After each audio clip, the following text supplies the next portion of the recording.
Pima County authorities give an update about the case of Nancy Guthrie.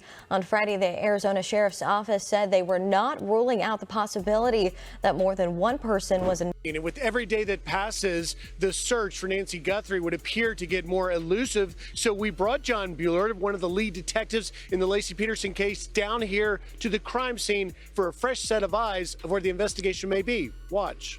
They already know who did this. Not a suspect, not a person of interest. A name.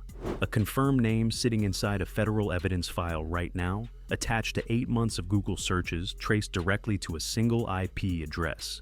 8 months of searching for Nancy Guthrie's home, her neighborhood, her security systems, her daily routine. One search at a time, 1 month at a time, 8 months of a human mind building a blueprint for what happened on February 1st. And Google recorded every single one. Here is what most people do not understand. Google does not forget, ever, every search, every timestamp, every device, stored permanently on servers that federal investigators accessed with one court order, signed the same day it was filed. No delays, no negotiations, same day. That order was filed. The data came back. And what it showed was not curiosity. It was not coincidence. It was 8 months of deliberate, systematic, targeted preparation conducted by someone who believed the internet would protect them. It did not. The IP address has a location. The location has a name. And that name connects to every other piece of evidence in this case in a way that changes everything you thought you knew about what happened in those 41 minutes. Do not move. Before I tell you what was found, Nate, you need to understand why digital evidence in a case like this operates on a completely different level than physical evidence. Physical evidence can be explained.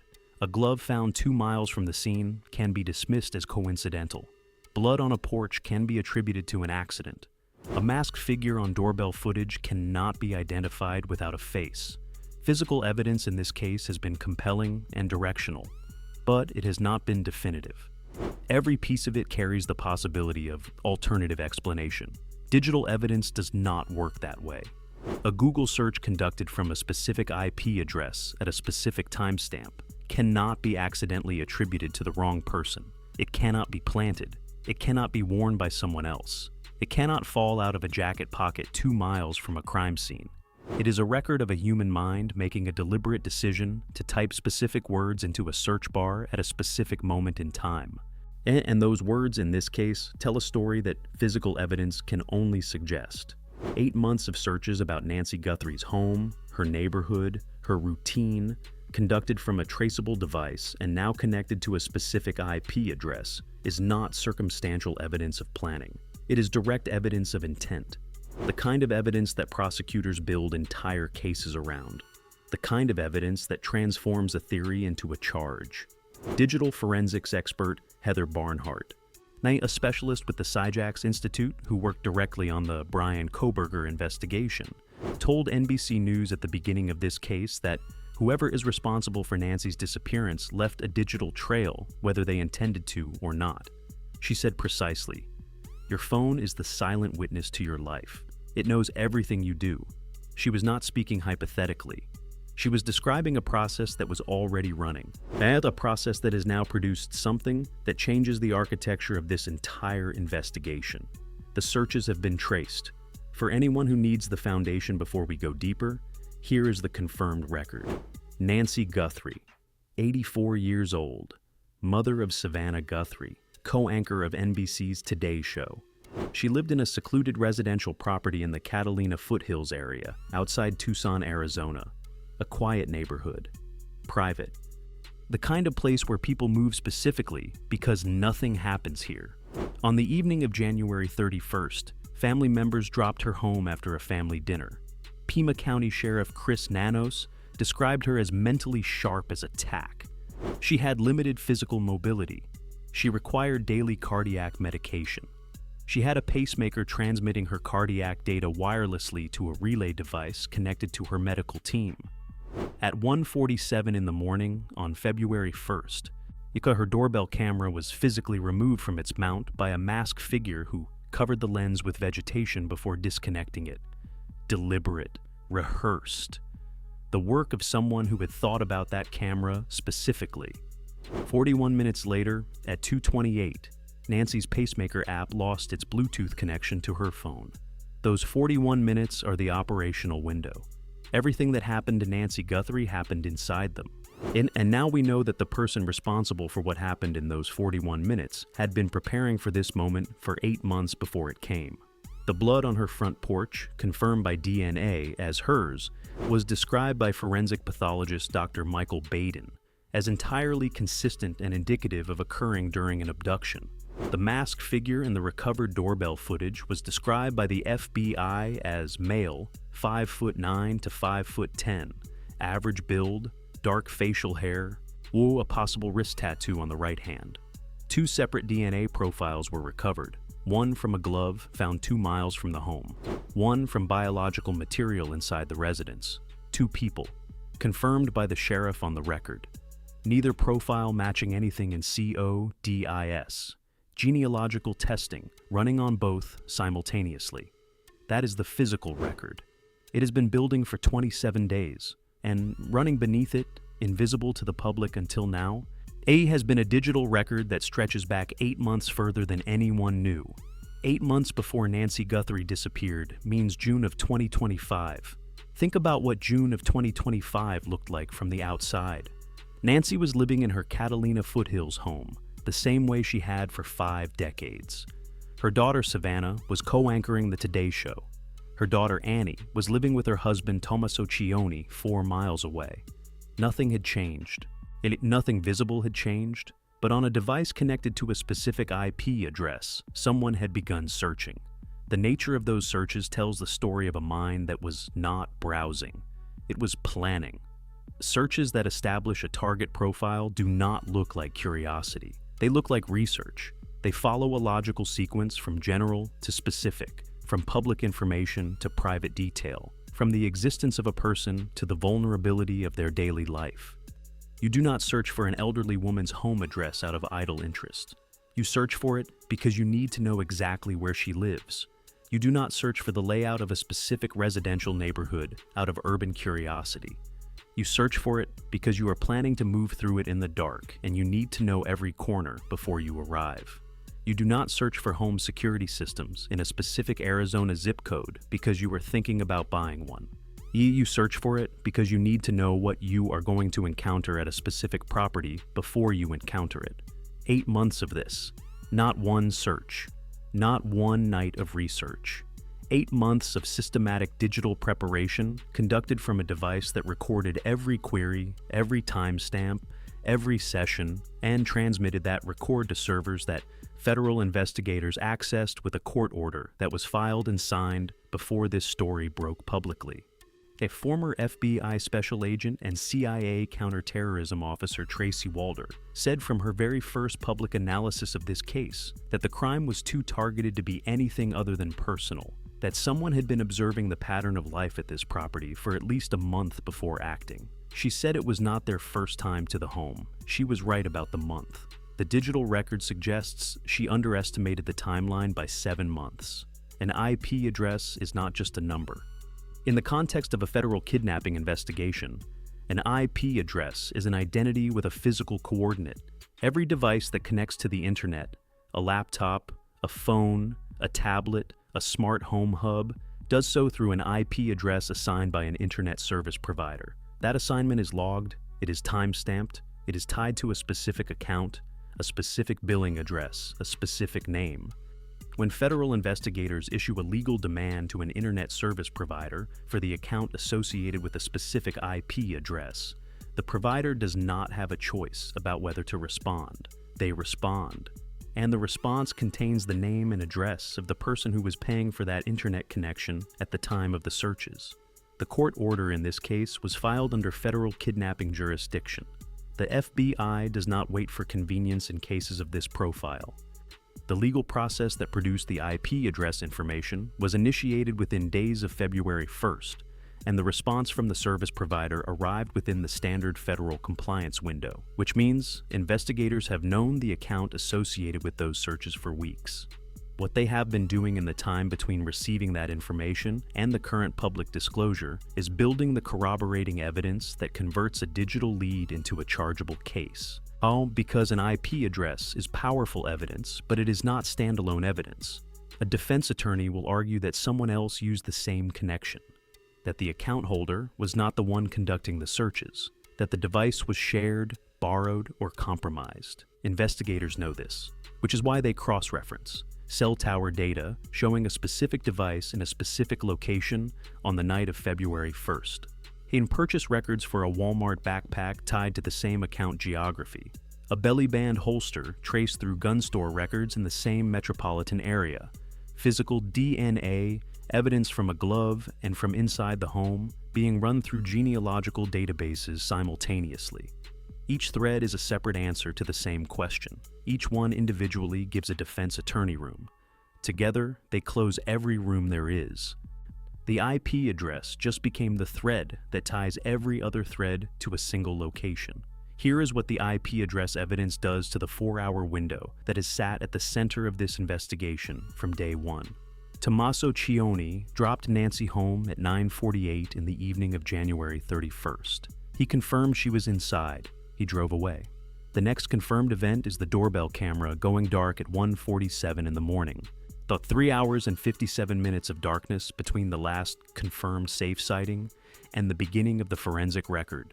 Investigators spent weeks examining that window from the outside. Who else had access to the property? Whether the outer gate had been left accessible. What information about the house could have been passed from someone who had been there hours earlier to someone arriving in the dark 4 hours later? Digital evidence does not examine that window from the outside. It examines it from the inside.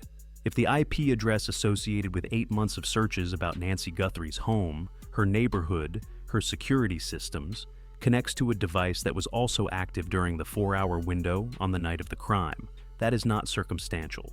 That is the same mind that spent 8 months planning, active and operational during the final hours before the plan was executed. Owning cell tower records from the northern Tucson grid on the night of February 1st have been in investigators' hands for weeks. Those records show every device that was active in that area between 10 in the evening and 3 in the morning. A device connected to the IP address that conducted 8 months of targeted searches about this specific property, appearing in the cell tower data for the Catalina foothills area during the 4-hour window. Now he places the planning and the execution in the same hands. John Miller, former NYPD Deputy Commissioner of Intelligence and Counterterrorism and former FBI Assistant Director, said something about this case that now carries the full weight of what the digital evidence confirms. He said the blood on the front porch is the key denominator. The blood tells us the crime went wrong immediately. And everything that followed, the ransom notes, the Bitcoin deadline, the silence, was constructed after the fact to cover what had already happened. 8 months of planning, 41 minutes of execution. A crime that went wrong on the front porch before whatever had been planned for 8 months could unfold as designed. And a digital record of all of it sitting in a federal evidence file right now attached to an IP address that has a name behind it. The first ransom note arrived at TMZ on the morning of February 3rd, 2 days after Nancy disappeared, demanding $6 million in Bitcoin, setting a deadline, containing specific personal details about Nancy and her home that investigators described as consistent with direct knowledge of the property. Direct knowledge of the property. That phrase has been sitting in the public record for 27 days, and nobody has connected it to what the digital evidence now confirms. The specific details in that ransom note, and no one the details that told investigators it was written by someone with direct knowledge of the home did not come from standing on the front porch on the night of February 1st. They came from 8 months of systematic research conducted from a device and an IP address that has now been identified. A person who spent 8 months searching for information about this property knew details that would make a ransom note seem credible. They knew about the Apple Watch. They knew about the pacemaker. They knew the layout well enough to describe it. They knew the neighborhood well enough to reference it accurately. That knowledge was not gathered the night of the crime. It was gathered across 8 months of deliberate digital research. And the ransom notes went to television stations instead of the family. No return address, no reply mechanism, no proof of life across 6 weeks of public pleading. And former FBI ransom expert David Levon analyzed the communications and noted language suggesting the sender was, in his words, close to the flame, worried about being implicated. The notes were not a negotiation. They were a performance of a negotiation, written by someone who understood enough about how kidnapping cases work to construct the language of a ransom demand, but not enough to understand that a real ransom demand requires a return address, because without one, there is no transaction. That 8 months of research taught this person everything about the target. It did not teach them how to finish what they started, because what they started went wrong in 41 minutes on a front porch where Nancy Guthrie's blood now confirms that the plan did not survive contact with reality. The ransom notes were the cover story. The digital searches were the original story, and the IP address now connects both. Here is the complete picture as of today. The genealogical DNA testing initiated on the glove profile has been running for weeks. 2 family trees are being built simultaneously from 2 separate genetic profiles. The probability that both contributors have managed to keep their entire extended family out of every commercial genealogy database and every state CODIS feeder system approaches statistical zero. The science is not waiting for permission. It is running. Then the vehicle captured on camera 2.5 miles from the crime scene at 2:30 in the morning, 2 minutes after the pacemaker disconnected, is being cross-referenced against cell tower data from that corridor. A vehicle on camera gives investigators shape and direction. Cell tower data gives them the devices inside that vehicle. Together, they produce an identity. The Walmart Ozark Trail backpack is being traced through purchase records across Arizona, a specific SKU. A specific time window, a finite number of possible transactions. The belly band holster with unique characteristics is being tracked through gun store records across Tucson. Federal firearms sale records do not disappear, they wait. The wrist tattoo identified by former FBI profiler Jim Clemente is being cross-referenced against known individuals connected to this case. A single confirmed physical marker on a suspect reduces the identification pool from millions to a number that investigators can work through systematically. And now, the Google searches. 8 months of targeted digital research about Nancy Guthrie's home, her neighborhood, her security systems, traced to an IP address, connected to a name, sitting in a federal evidence file alongside every other thread that has been running silently for 27 days. Pima County Sheriff Chris Nanos confirmed the investigation has transitioned from a full-scale surge operation to a dedicated detective unit specifically assigned to this case for the long term. That is not a scaling back. That is a sniper replacing a search party. The search party covered the ground. The sniper has a target. I want to stop the forensic analysis for a moment, because behind the IP addresses and the genealogy databases and the cell tower records and the purchase histories, there is a woman, 84 years old, born Nancy Ellen Long in Fort Wright, Kentucky in 1942. She put herself through the University of Kentucky. She married a mining engineer on a blind date at a basketball game. She raised 3 children across 3 continents. She lost her husband at 46 and rebuilt her life alone in the Arizona desert. She worked at the University of Arizona for 17 years. She played mahjong. She attended Bible study. She never missed Sunday church at St. Andrew's Presbyterian, and for 8 months before she vanished, someone was watching her life from behind a screen, researching her address, mapping her neighborhood, identifying her vulnerabilities, building a profile of an 84-year-old woman who had done nothing to deserve any of it. 8 months of planning to take a woman who spent her life giving. Savannah Guthrie stood in front of a camera and said the words that no daughter should ever have to say. She said, "Somebody knows something that can bring her home. Somebody knows. And we are begging you to please come forward. Somebody does know." And the digital record of what they were searching for 8 months before they acted is now in the hands of investigators who have spent 27 days building every other thread around it. If you have seen anything, if you know anything. If a conversation or a behavior in the months before February 1st suddenly makes different sense in the context of what this video has laid out, The tip line is 1-800-CALL-FBI. It is in the description. The case is active. The investigators are listening, and one detail from one person who knows something they have not yet said can be the thread that closes this entirely. Drop a comment right now. Tell us where you are watching from. Tell us what you think the IP address evidence means for where this case goes next. This community has been ahead of this investigation from the beginning, and your analysis matters. Subscribe and turn on notifications. Because the next update in this case, the one that drops when the genealogy produces a name, when the IP address becomes a charge, when 27 days of evidence converges into a single public announcement, that update is not weeks away. It is coming. Out of 8 months of planning produced 41 minutes of crime, the investigation has had 27 days to find it.